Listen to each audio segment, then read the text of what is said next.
So you really like serial killers, huh? Alright, well, here's some that you've probably never heard of. Ow. Now, when you think of the term serial killer, you probably wiggle your brain towards figures like Jack the Ripper, Ted Bundy, or even Jonathan Wayne Gacy. But everyone knows about those guys. History has a myriad of murderers that have remained out of the spotlight. After all, humans have been going at each other in silly squabbles since the dawn of man. I say, your cock is bigger than mine. Have at you! Oh, you dumb bitch. But first, we have to ask ourselves, what exactly is a serial killer? Well, according to the FBI, the definition has shifted its criteria across the years, with differing requirements for the number of victims, motives, and all that jazz. But the current definition as it stands is someone who forces at least 3 people to cash in their life insurance policies in 3 separate times or locations, often with a cooling or premeditation period in between. So with that out of the way, our first creature that meets this criteria is one Anna de Pistoia, more well known as Baba Anujka. She was a truly withering wicked witch back in the days of Yugoslavia, but before she was just a walking wrinkle, she was a babe in her heyday. Probably.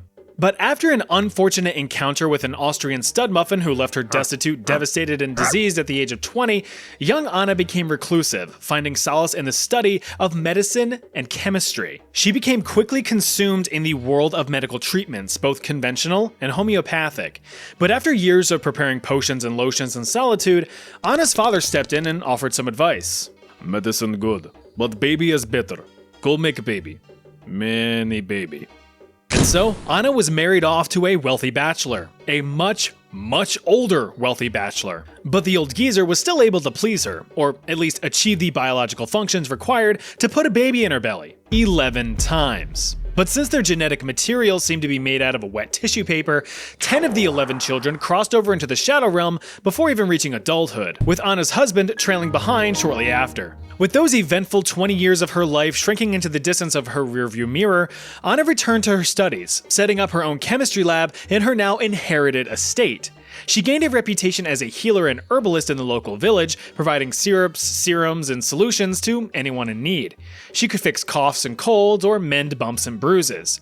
This reputation gave her the name Baba Anujka, as she was seen as the caring grandmother of the village. Her services did make her a pretty penny, enough to pay the bills and live a comfortable life. But getting on in her years in the 1920s, the 80-year-old reclusive woman's ambitions took a dark turn.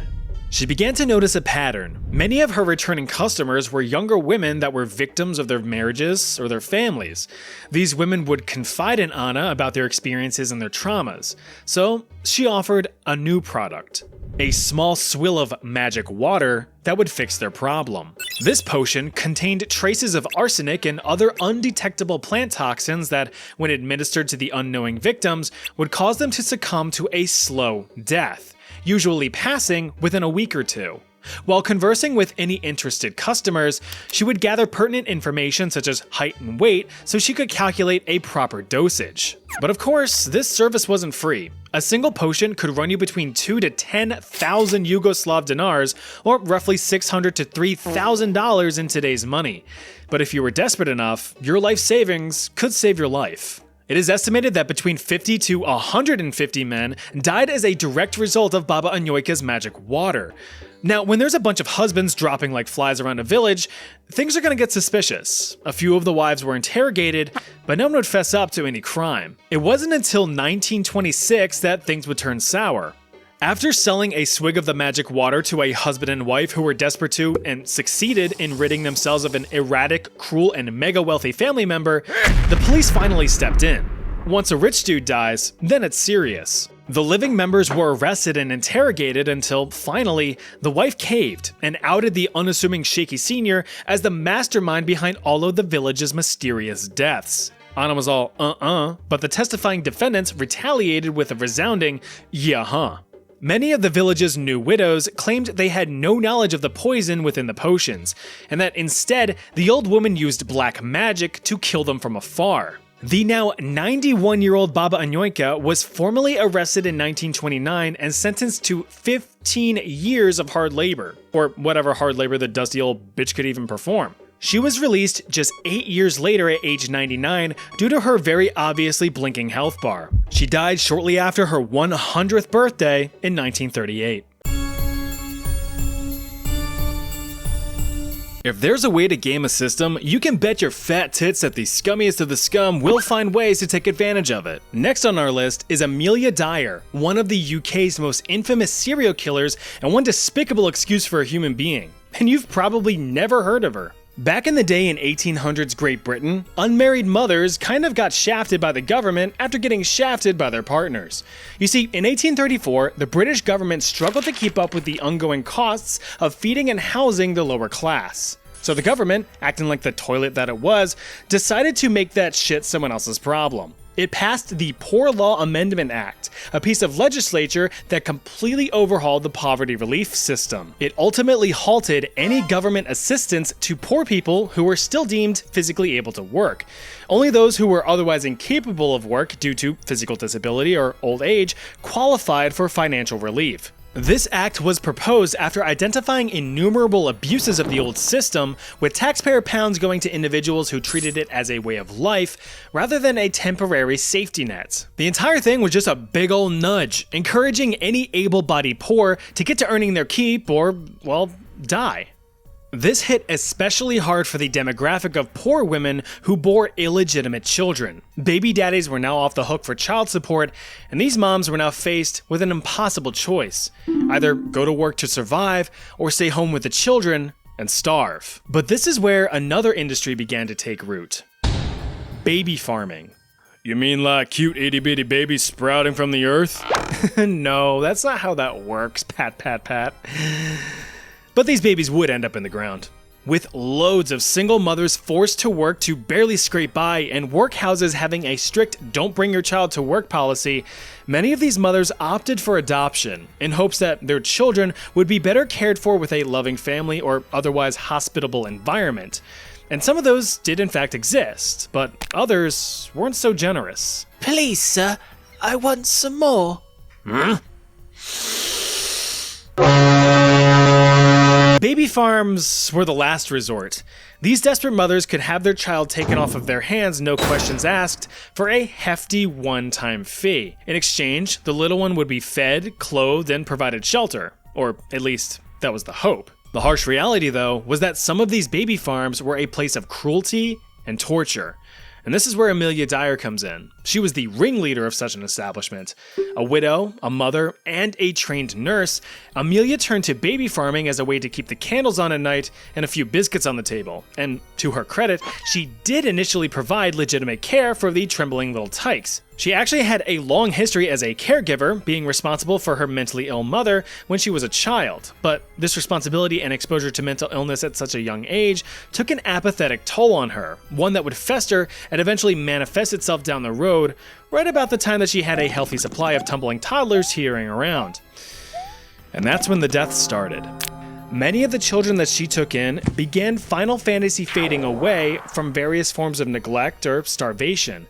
But this was all part of the plan. One less child is one less mouth to feed and one less financial burden to bear. After all, the payment was already received, so anything after that is just opportunity cost. Beginning her baby farm in 1869, it took 10 years before anyone became suspicious of her shady business plan. Local doctors took notice to the alarming number of deaths under her care and decided to intervene. Dyer was charged with neglect and sentenced to just 6 months of hard labor, with any remaining children taken from her care. But that wouldn't stop her. Shortly after her release and a few spells in a mental facility, Amelia waddled off to Reading to start from scratch, and it wouldn't be long before she refilled her inventory of children. Only this time, things would be more deliberate and precise. She placed advertisements in the newspaper under a false name and narrative, claiming to be a loving couple who wanted nothing more than to provide a life of love and comfort to a child they could never bear. And many took the bait. Now, this next part gets a little rough, so here's your warning. Almost immediately after receiving payment from unwitting mothers or parents, Amelia Dyer would systematically snuff out the light of these innocent lives. The quicker the end, the more profit for her. It was reported that she would starve, neglect, or strangle her victims, often with a unique seamstress's white tape that became her signature. She was later quoted saying, "I used to like to watch them with the tape around their neck, but it was soon all over with them." Not wanting to involve doctors to issue any death certificates like last time, especially since these were due to very obviously unnatural causes, Amelia took matters into her own hands. She would dispose of the bodies by boxing them up tight and hucking them in the River Thames, a system that would keep her secret hidden, but would ultimately lead to her undoing. In 1896, a package was discovered along the banks of the Thames by a local bargeman. Out of curiosity, he eagerly explored its contents, but was struck with horror. The package contained the body of an infant girl and a few bricks that failed in weighing the container down. The police were called and they swarmed in to investigate. A local detective was able to identify faint, legible writing which pointed the police towards Amelia's home. One justifiable home raid later, and mountains of evidence were uncovered linking Amelia to her crimes. These were adoption telegrams, pawn shop tickets for when she sold off the children's clothing, as well as numerous unanswered letters from worried mothers, all enveloped in a stench of decaying remains. Amelia Dyer was formally arrested on April 4th, 1896, and the jury did not mess around. They came back with a unanimous guilty verdict in just 4.5 minutes. Will the jury find the defendant guilty as fuck? The combination of the insurmountable evidence gathered from her home and the rate at which she carried out her evil deeds have convinced experts on the matter that Amelia was responsible for the deaths of up to 400 children over the course of 30 years, making her one of history's most prolific serial killers. For her crimes, Amelia Dyer was hanged on June 10th, 1896, at the age of 58. Hey, want to see a subliminal message? Alright, this story actually begins where it ends with the publication of this pamphlet in 1654. This is a criminal pamphlet, sort of the precursor to modern true crime documentaries. These pamphlets would outline the life and crimes of the most notorious criminals of the age. Their original purpose was to serve as a sort of moral instruction, to give the average person a glimpse into the mind of a deranged and troubled criminal, but it actually turned out to be a form of entertainment as people became fascinated with learning about those who would defect from morality. Crazy how some things never change. This profound puddle of piss currently in the center of your screen is one Melchior Hedloff, the self-confessed Polish-Lithuanian serial killer hailing from the Polish-Lithuanian Commonwealth. Now, some claim his crimes to be a bit of a stretch, but we'll tear into that later. It was here in the city of Wrocław that Hedloff would make his skid mark on history's britches. According to this pamphlet, which seems to be one of the few surviving records of his life, Mini Melky reverse Gaussian blurred into this world as a poor peasant with not a penny to his name. Being a boy of limited financial means with a papa who was always sick and a mama who was always working, Melchior fled from home and found himself amongst a dodgy division of delinquents for survival. He would join various mercenary groups roaming the countryside after the 30 Years' War, which utterly devastated the region and just threw everything into chaos. It was within these groups that he learned the art of ambushing, the competence of combat, and the forte of firearms. With all of these brand spanking new skills in his repertoire, he turned to a life of crime as mercenary work started to die down. He became what is known as a highwayman, robbers that would lie in wait along isolated roads for any unsuspecting travelers. You see, back then, especially in unstable times like say immediately after a giant war, areas between towns were relatively lawless, and you were on your own to protect yourself as well as your belongings or your loved ones. Once a potential victim was spotted, they would leap out from behind a tree or something to jump scare you, potentially prompting you to pop out a retaliatory pine cone. Give me all your money! Oh my fucking god. You were actually considered lucky if a local bandito took the time to threaten you for your belongings, because most robbers, like Melchior, were not so merciful. Instead, he would position himself behind cover and just stab travelers from a distance with a bullet, carving a notch in his rifle for each victim claimed. He would then loot the bodies and hide them away from the road to avoid any suspicion. This worked for a while to fill his pockets with coin and to slake his thirst for violence, but Hedloff soon entered one of the most dangerous states of mind for a serial killer: boredom. The thrill of just blasting people away and stealing their stuff soon became stale, and since variety is the spice of life, he decided to season the shit out of his future crimes. All of this hit an apex with his most infamous crime. According to this pamphlet, Hedloff had crossed paths with a young pregnant woman traveling the roads. Allured by the jingle-jangle of her coin purse, he offered to provide protection for the woman on her travels lest, some rapscallions decide to mug her and leave her for dead. She agreed. The two proceeded down the path until reaching an inn to lodge for the night. Good night. Good night. Hedloff strangled the poor woman, but he wasn't finished. He managed to take the body from the inn to hide his crime.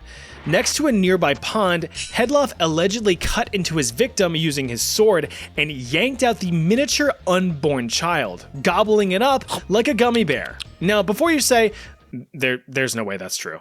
You might be right, but you may be wrong. Why? Because the details in Melchior's crime pamphlet came from Melchior himself, albeit through tortured confessions.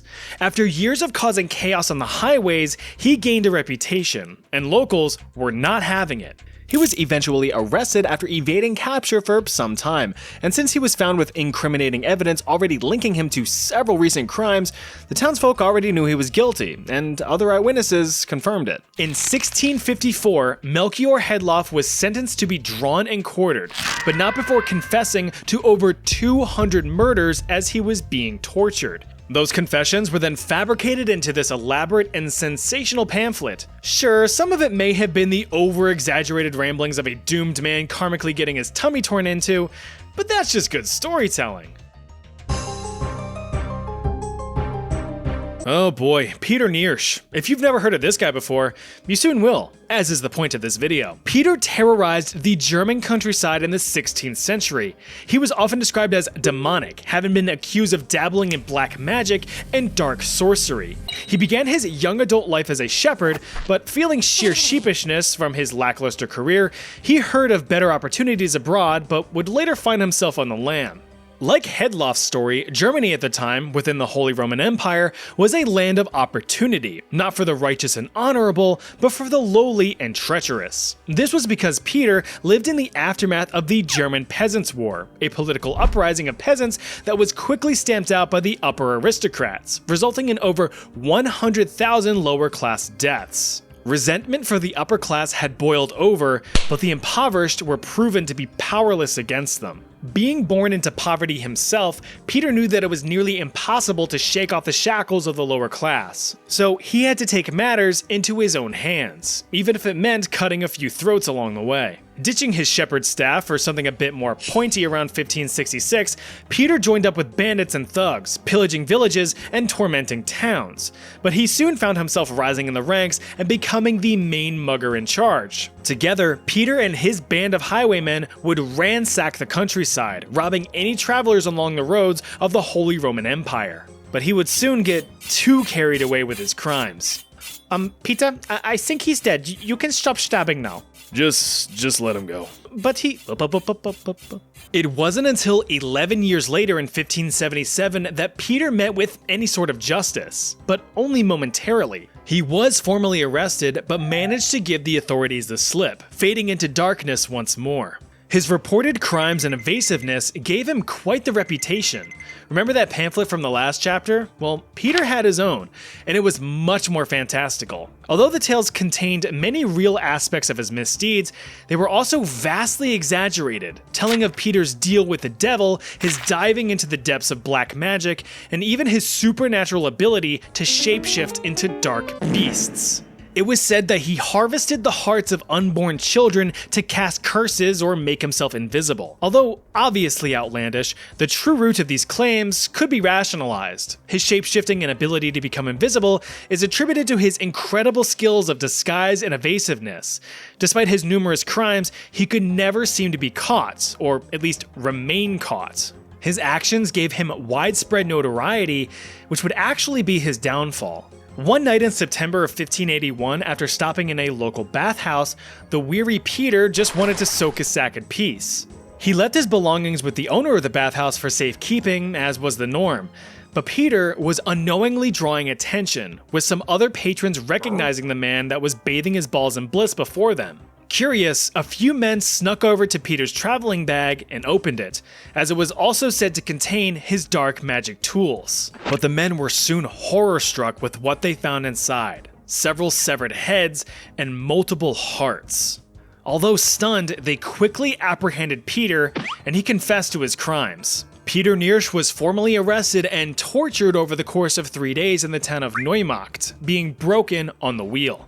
It is said that the heavy wooden wheel was slammed onto him 42 times. Breakfast? Wheel. Lunch? Wheel. Dinner? Have a hearty beef Wheelington. All of this bashing from the wheel basically rendered the man down to a battered blob, but he was somehow still alive. Don't worry, they had a solution. Peter was quartered. Through his various confessions while getting dunked on by a wheel, Peter Niers was reportedly responsible for 544 deaths, including 24 pregnant women and their unborn children. He was pulled apart by the people at age 41. Hey, I know that popping in from time to time with my real self often breaks the immersion of this channel, but I wanted to take some time to genuinely thank each and every one of you fellas and fellettes. It takes a lot to make these types of videos, so yeah, thank you all for sticking around. And if you want to watch more content, check that out right there. And as always, I'll see you over there.